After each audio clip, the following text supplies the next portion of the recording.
బెంగళూరును భారీ వర్షాలు ముంచెత్తాయి. ఏకదాటిగా కురిసిన వానలకు బెంగళూరులోని రోడ్లన్నీ కాలువలను తలపించాయి. లోతట్టు ప్రాంతాలు పూర్తిగా జలమయమయ్యాయి. చాలా ప్రాంతాల్లో 100 మిల్లీమీటర్ల కంటే ఎక్కువ వర్షపాతం నమోదైంది. మరో 2 రోజులు వర్షాలకు అవకాశం ఉండడంతో ప్రజలు అప్రమత్తంగా ఉండాలంది ప్రభుత్వం. కర్ణాటక రాజధాని బెంగళూరును వరద ముంచెత్తింది. Silicon valley of India tech నగరం బెంగళూరును భారీ వానలు అతలకుతలం చేశాయి.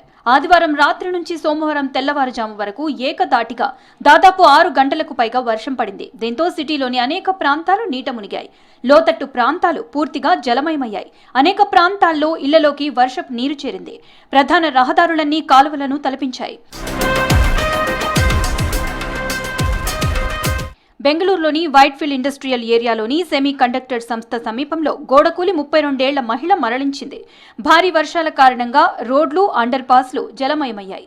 ట్రాఫిక్ జామ్లు నగరాన్ని స్తంభింపచేశాయి. ముఖ్యంగా లోతట్టు ప్రాంతాల్లో జనజీవనానికి అంతరాయం ఏర్పడింది. 3-4 घंटे 5 घंटे से ज्यादा पड़ता है तो रोड में ऐसे पानी जम जाता है।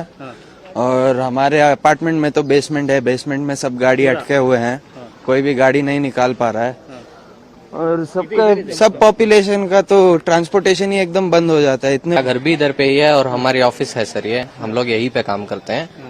3 बजे से यही हालत है और आप देख सकते हो पूरा कंप्लीट पूरा रास्ता ब्लॉक हो गया है और घरों से पानी आ रहा है और दिक्कत बहुत हो रही है सर। हम लोगों का डेली काम यहीं पे चलता है लेकिन काम ही नहीं हो पा रहा है। బెంగళూరులో చాలా ప్రాంతాల్లో 100 మిల్లీమీటర్ల కంటే ఎక్కువ వర్షపాతం నమోదైంది. నార్త్ బెంగళూరు ఉత్తర భాగంలోని వడేరహళ్లిలో 131.5 మిల్లీమీటర్ల వర్షపాతం నమోదైంది. అత్యధికంగా కేంగేరిలో 132 మిల్లీమీటర్ల వర్షపాతం నమోదైందని తెలిపారు అధికారులు. గత 24 గంటల్లో బెంగళూరు నగరంలో సగటున 105.5 మిల్లీమీటర్లుగా వర్షపాతం నమోదైంది. మరోవైపు బెంగళూరులో మరో 2 రోజులు భారీ వర్షాలు కురిసే ఛాన్స్ ఉందని తెలిపింది భారత వాతావరణ శాఖ.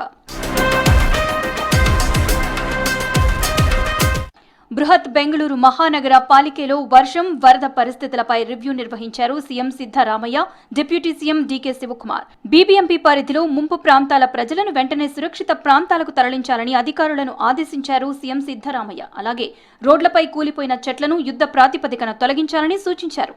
మరో 2 రోజులు వానలు ఉండటంతో ముందు జాగ్రత్త చర్యలు తీసుకోవాలన్నారు DK. We didn't want the common man to be disturbed a lot. So day after tomorrow he is visiting important places in Bangalore. There such problems are there.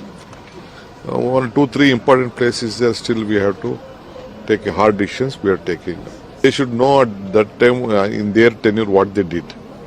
Now at least we have sorted out 70% of the problem of Bangalore.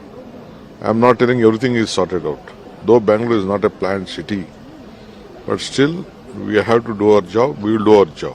కర్ణాటకలోని దాదాపు 18 జిల్లాలకు rain alert జారీ చేసింది వాతావరణ శాఖ. ఉత్తర, దక్షిణ కన్నడ, ఉడిపి, బాగల్కోట్, బెల్గాం, బీదర్, ధార్వాడ్, గడక్, హవేరీ ప్రాంతాల్లో వర్షాలు కురిసే ఛాన్స్ ఉన్నట్లు తెలిపింది. భారీ వర్షాలకు అవకాశం ఉండడంతో ప్రజలు అప్రమత్తంగా ఉండాలన్నారు అధికారులు.